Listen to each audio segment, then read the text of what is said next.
This year especially, I expect an explosion. Because if you look at the external investment climate, it's pretty dry when it comes to money. And on Shark Tank, it's always raining money. Brands have come out of Shark Tank which were going to fold up. One brand comes to mind, Flatheads, a shoe company.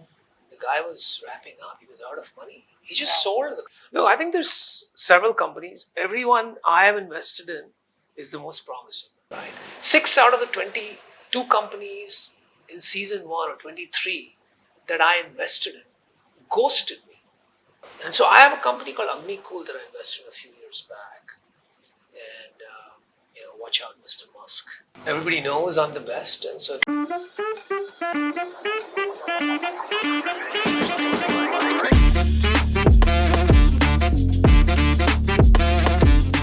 an appetite for risk takes many forms. Some people swim with sharks. Others become sharks and sniff out ingenious ideas to pour their money into. The second variety is here with us on Buzz by the Bay today. He digitized and revolutionized matchmaking over 2 decades ago and continues to invest in innovation. Yes, he's a shark, but he's also an angel. Very thrilled to have with us founder of People Group, Anupam Mittal. Hi. Hi.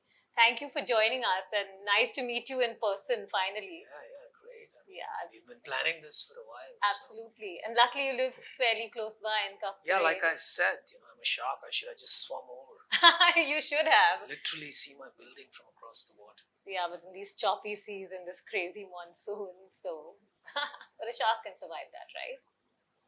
So you've always lived in Kapil? Most of my life. So I grew up in Kapil.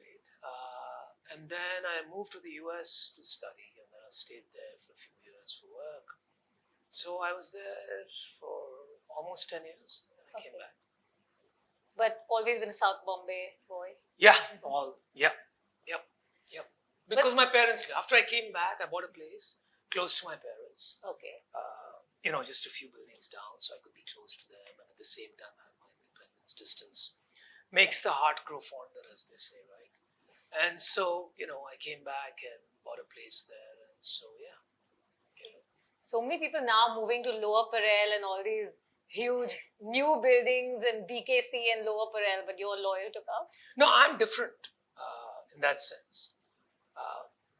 I don't go to places, I let places come to me. Okay. So now all the infrastructure is in the works, right?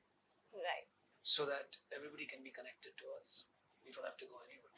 Absolutely. Actually, that's a good point. I willed that into happening. You did, huh? Manifested it. Manifested it. Yeah, we should talk to you about your manifestation secrets later on. And congratulations on season 2 of Shark Tank. It went well. I mean, very successful. Yeah. So when can we expect season 3? Look, I think it's the same cycle. So season 3, typically the season shoots from September to December. And then it airs end of December, Jan time frame until about March. So who selects the companies that actually make the shortlist? So that's the production. That's the Sony production. TV production selects them. We have no idea. When we see the company is when you see the company. Really? The audience sees the company. Which is when we walk onto the tank and we sit in our chairs and there's a little display sometimes. So we kind of start wondering what kind of company it is. And then the doors open, you see the founders, we see the founders. Really? So all otherwise, you wouldn't have the, surprise element. You wouldn't have the organic elements that you have. It would be too contrived, right? It wouldn't be as much fun. You're right. There are people who, of course, criticize and say that it could be scripted. I wish. Now, we are not actors, right? I mean, if it was a reality show with actors in it, you can always say it could be scripted, right? If this was scripted and that's the job we are doing, acting, we should be in movies. What are we doing there? But you produce films, right? You've acted as well. But I'm saying I should be in the Oscars with an award. But you all are doing a good job of it on set then. I mean, for not being actors, and I guess all of you all have had enough experience, in the public eye. So that makes it easier. Well, not really. I don't think anything ever makes it easy. sitting there, being exposed, being scrutinized about everything that you do. Like our past life is being scrutinized. Well, you build a business like that. Why are you investing in businesses like that? Right, right. Everybody, media, not just media, it's their job. But, so-called social influencers, commentators, uncles, aunties, everybody has an opinion of how you should live your life and which deal you should do and not do. Right. Even though it's our money. The network actually selects who finally makes it to Shark Tank. That's right. So, do you know if they've started that process Yeah. yet? Yeah. I mean, thousands must be applying, right? Yeah, especially now that, it's building in stature. Mm-hmm. And what people have realized is, particularly because this year especially, I expect an explosion. Really? Because if you look at the external investment climate, Mm-hmm. it's pretty dry when it comes to money. Mm-hmm. And on Shark Tank, it's always raining money. Right? Absolutely. So people are going to queue up, A.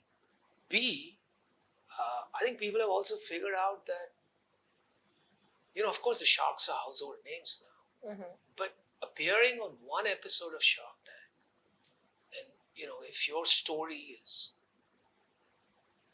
somehow compelling, you can become a household name. Brands have come out of Shark Tank which were going to fold up. One brand comes to mind, Flatheads, a shoe company. The guy was wrapping up. He was out of money. He just sold the company finally after coming to Shark Tank. Yeah, I'm sure they must be getting so many other investment offers outside of Shark Tank once they come to the limelight. Yeah, so that happens, right? And so I think people know that, and so they want to, because it's the cheapest form of advertising. Of course, you expose yourself to people. It takes guts to stand in front of five, it does. unforgiving sharks, questioning you left, right, and center while you're trying to remember the lines, and 13 cameras pointed at you. It's not easy.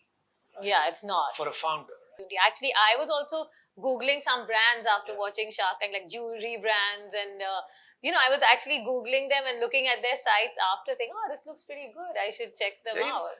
And the other thing that nobody talks about, which is very important, is forget consumer awareness of your brand.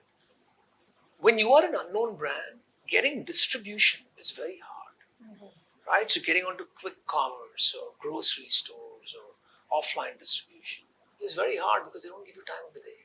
Yeah. But there were so many people, they lined up to distribute through them. Amazon, or anyone, any of the big distributors. But as soon as you come on Shark Tank, you get in front of the line. Superb. So, according to you, who are some of the most promising founders of season 2?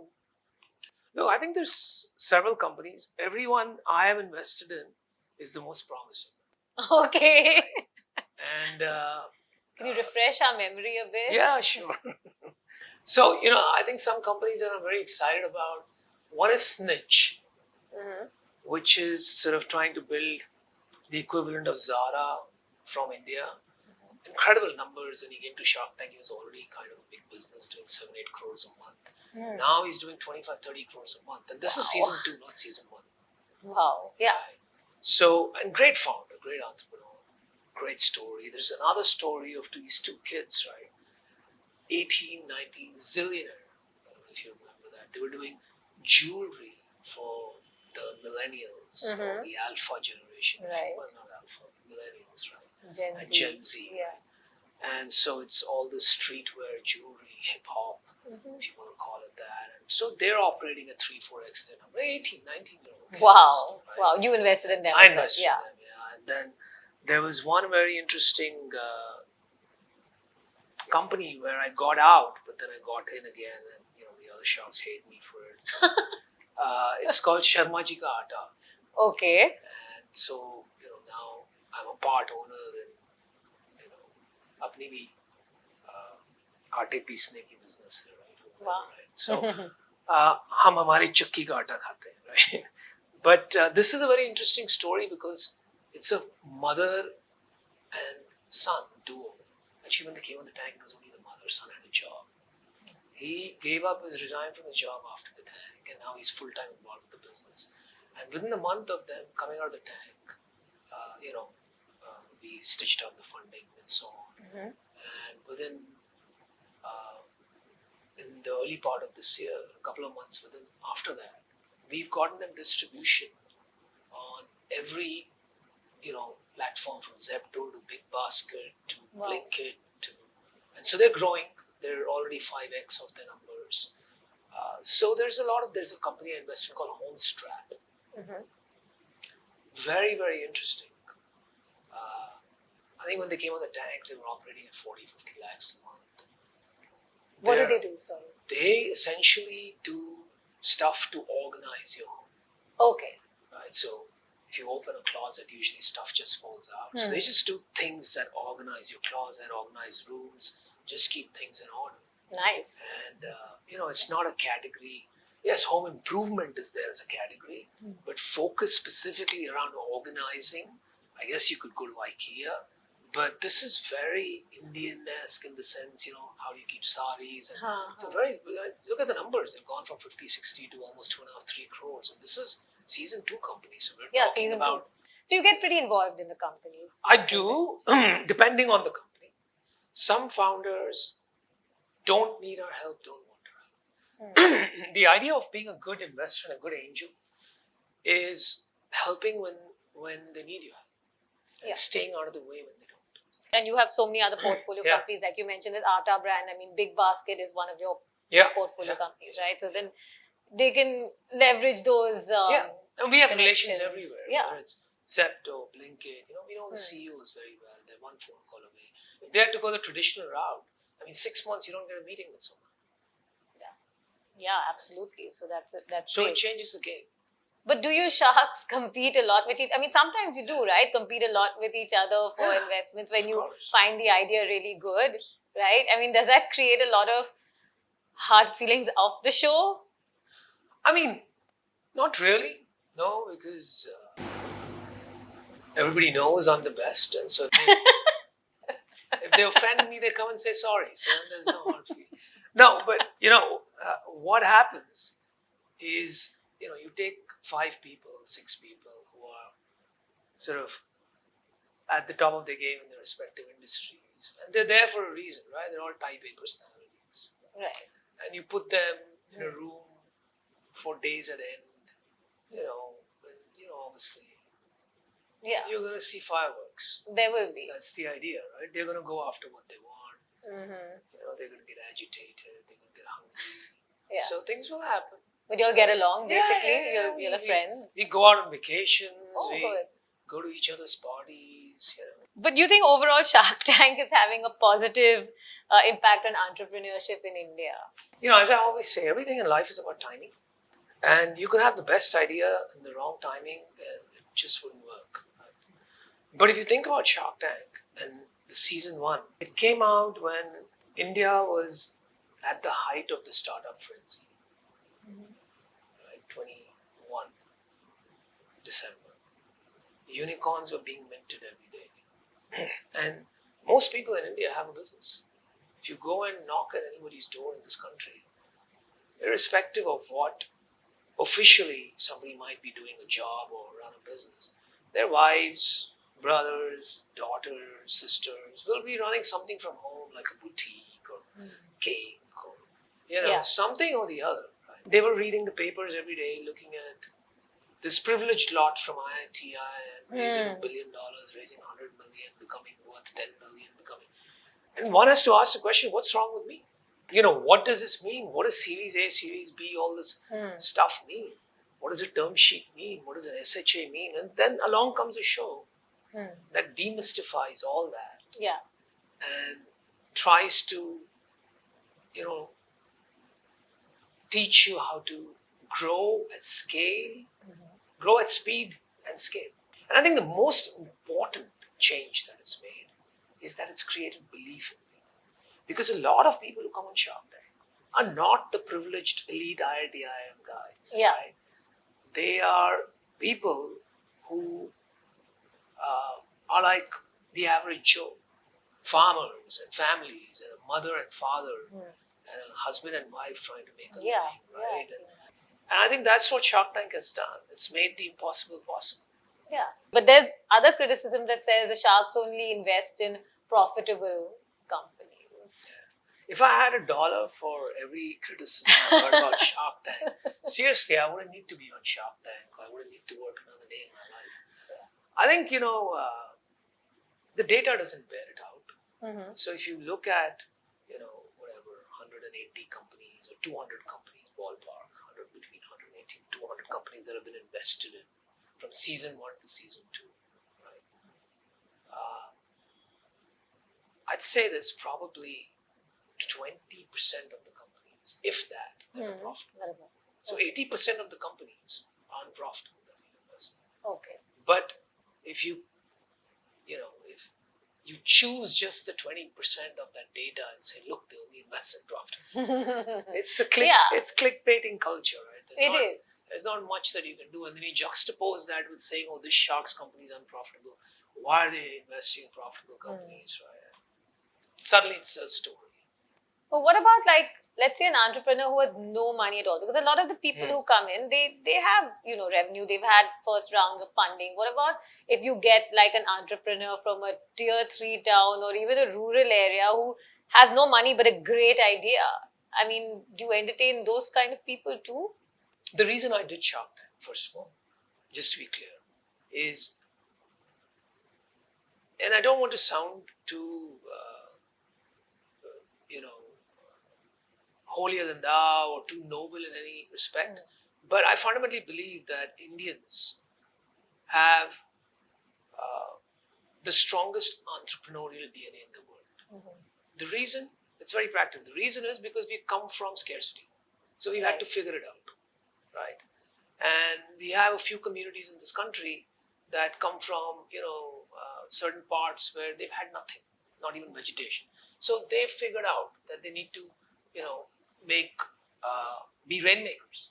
And so I believe that, and you're seeing that in Silicon Valley, most of these companies are now being run by Indians. Yeah. Right. So the data bears it out as well. And so the reason I did Shark Tank is because I felt that, look, there's a show coming on prime time. Sure, there's a lot of VC money floating around that's funding, very smart individuals. But what about the rest? Right? That alone is not enough for our country. We need millions and millions of entrepreneurs. Right? So can this show do that? So after I did Shark Tank 1, I realized, yes, the show is creating a belief in people, but even to get to Shark Tank, you need a certain amount of flair, a certain amount of confidence. It's not easy, right? Because there's so many applications. Yeah. It's like getting into Harvard or something, right? And so I figured that, hey, sure, now at least the requirement of being from an Ivy League college is gone. Right. Anybody from any part of the world, India, can come on Shark Tank. But they still have to go through many steps. So I launched something called dreamdeal.me on Instagram. Okay. Where we said, why don't we take even those barriers down? Anybody from this country who has a phone can make a 60-second reel saying, this is what I want to do, why I want to do it, and how I will use the money. And we will give them money. Not very large amounts, nominal amounts like 50,000 to a lakh of rupees, to create a proof of concept of the idea. Okay. Because getting from step 0 to 1 is the hardest. I'm hoping this will inspire a lot of other people to do the same. Me alone doing this, I mean, how much am I, my wife's not going to be happy. My, daughter is not going to be very happy if I give away the family jewels. So I'm just hoping a lot more people can do it. Yeah, absolutely. I hope so too. So coming to the controversy that's been brewing, and some contestants have alleged that funding has been delayed. I know you've responded in the papers a bit, but what is has that been laid to rest, or is that still brewing? Why? I mean, why did this come up? No, I don't think it's laid to rest at all. I think it will never be laid to rest. As I said, controversies seem to follow sharks because it makes for good material. There's all these, angel investors and businessmen who are not on Shark Tank. Right? They're probably wondering why they aren't. Yeah. Right. So they've got interest to, knock out a tooth or two if they can. Right? Then media is very competitive these days. Yeah. Right. And media, just saying sharks invested so much money it's not a great story. Who's going to read it? Right? That's one story. But saying sharks were meant to invest this, but they only invested so much, suddenly becomes more interesting. And so, they're doing their job. And then you've got this new breed of media, which is social media influencers, common experts, right? Who the only thing they do is spend their time on social media, so I don't know when they research.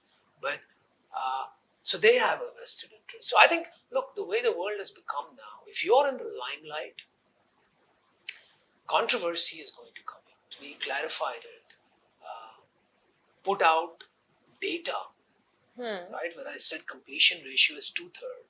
Okay. Right? That's based on data. Right. So if we commit 100 deals, right, 60, 65 will get done. Yeah. The question should be, why don't the other 35 get done? So why is it?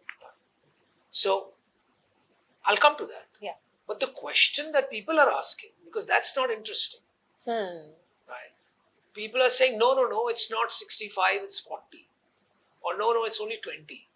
And you're selectively picking up data from a so-called research company that nobody's heard of. You're not asking for input from the stakeholders like the sharks. You're printing the story and then following up next day saying you have a comment. In fact, I've got apologies from the media. Really? After that, on my WhatsApp, and I'll publish it someday. Okay. Saying, the research company screwed up. So I was coming back to the 35 that we don't invest in. Why don't 35, 40% of the companies not get invested? It's very simple, right? A lot of people ghost us. Right? Okay. Once they come off the tank, in 2021, remember, the funding climate was so competitive that as soon as these guys came on Shark Tank, somebody else was willing to invest more money at a higher valuation. Right? 6 out of the 22 companies in season 1 or 23 that I invested in ghosted me. Right? 6. They never replied. They never, because they got better valuation, whatever. Right? Yeah. So right there takes you to 80, 90%. And 10% of the company either don't meet their obligations. Like some deals are conditional, that you'll hire a co-founder, a CTO. They don't hire the co-founder or CTO. Okay. They send you a resume and they say, look, my condition is met, send me the money. Yeah. So sometimes you have to handhold founders who don't understand. But there are some, very few, who are clever by half and they think it's a quick way to make money. So naturally it will get delayed, right? And it can't happen immediately after Shark Tank, right? It takes a few months. It takes 3 months. It takes 4 months, right? And then there is an exceptional case which will end up taking 6 months because the guys have nothing in order because they're a sole proprietorship. They have to first convert it to a private limited company and so on and so forth. So now coming to sectors for season 3, are you looking at any specific sectors? Well, first I have to agree to do season 3. Oh, okay. No, I mean, look, it's a decision that one makes based on so many things, right? One is time. I think that's probably the most important thing. So, I don't know. We'll have to see. You made a comment about how one shouldn't humiliate, and that's true. You shouldn't humiliate contestants. And I think the quote said, I think there is a difference between being critical and insulting someone. Humiliating somebody is not acceptable. So you've been privileged or lucky enough to be successful. It doesn't give you the right to put people down. To me, that all it does is reflect a deep insecurity within you. Because if you are getting off in life feeling better about yourself by putting others down, there's fundamentally something wrong with you, right? Which you need to fix. You need a therapist, right? People come to Shark Tank with a lot of expectations. Right? We don't know their background. We don't know their condition. We don't know their circumstances. They come with a lot of hope. And as far as they know, this is the best business that they could ever build. That's why they're building it. Nobody wants to build a dud. Yeah. And so our job is to critique that business and give them that input. But, making people feel miserable about who they are as individuals, I don't think that's done on Shark Tank or anywhere in the world. I just think that's immature and insecure. Yeah, I mean, that's not fair, right? Yeah, you can't crush someone's dream because you've made it. I mean, you can. I don't even have a problem of crushing the dream in terms of the business. Sometimes people deserve to be told that, it's a bad business. You don't have to be nice for the sake of being nice.